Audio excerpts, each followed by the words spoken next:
coming with the busload of kids down here one time, we came over the bridge, and one of the students looked at me and said, "Chef, is that the ocean?"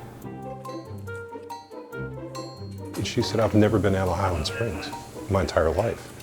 So here's someone who's from Richmond that has never seen the ocean, so how can you expect them to know about seafood? So I think hopefully it opens their eyes to some things they may not have known. I wanted to do some local ingredients today. Before I went to culinary school, I was a waterman up on the Eastern Shore of Maryland. And so I've always had that connection. Vim's is such a cool place. I mean, visually too, it's just a really neat place. But to get all the chefs together and stuff is always a lot of fun.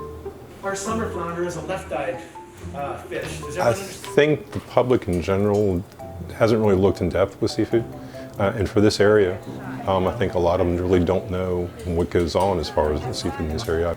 I wish they were more educated about local seafood and the stuff that maybe is foreign seafood. We've got such a variety of different things here. Not that the other stuff is if you want to do sea bass or grouper or something, it's all good, but why not eat the stuff that's closer?